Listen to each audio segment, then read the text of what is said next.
Kahui, I want to start with you. What does it mean to have your facial tattoos removed?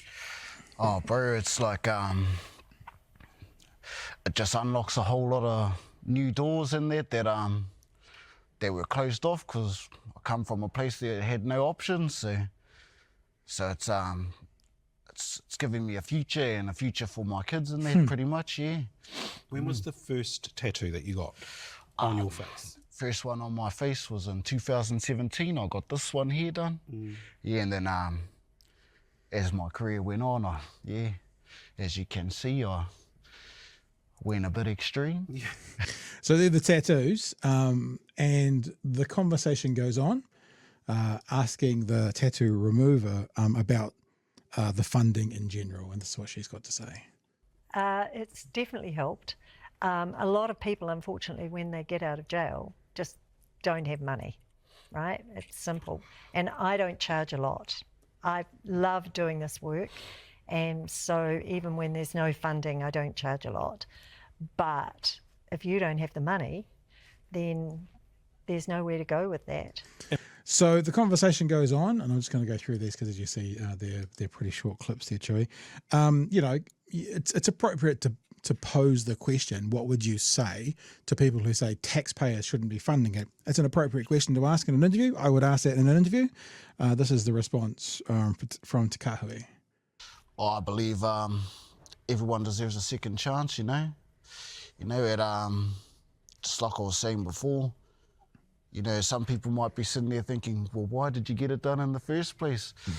I come from a little town called Wairau, and there's not much options there for us.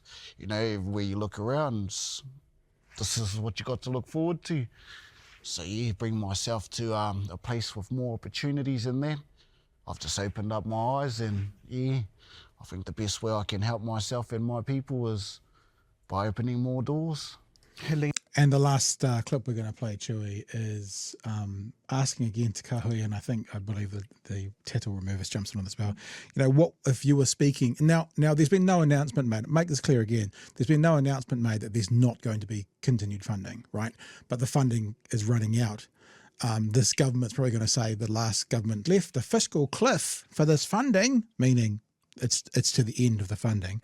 So if you were speaking to the people, and you were going to talk to the guys and girls who are the people to make the decisions on the funding, what would you say? I'd say to them, fund it. Because you know you're going to give us, instead of having a problem there and not doing anything about it, do something about it. Because there's people out here who actually want the help. You know, there's some people out there who might muck around, but are some genuine people out here who really want it and they really need it. Lots of people apply for the funding, but there's just not enough, right? And when you think about the numbers, it costs $100,000 plus to keep someone in jail for a year.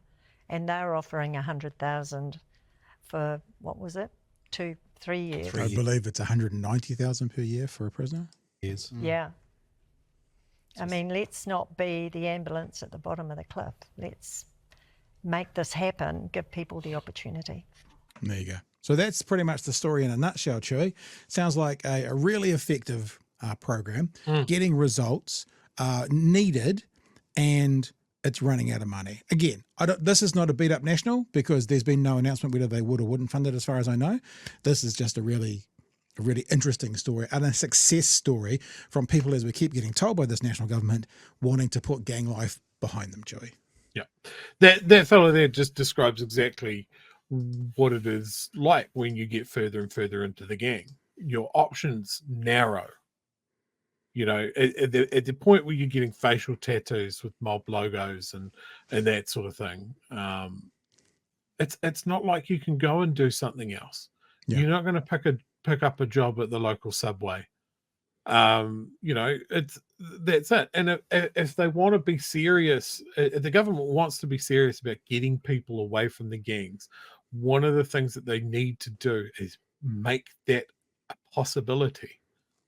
Like, it doesn't matter if that guy puts on a suit and a tie and polishes up his CV and walks in. The moment he walks into a job, no, no way. I'm not trusting you near the till. I'm not trusting you near the customers. That's it. See you later. Cool. So he still has to put food on the table for his kids. Mm-hmm. Back to the gang edits. They don't care about these tats. In fact, it puts me ahead of some people. So if they want people away from the gangs, they have to help them do that.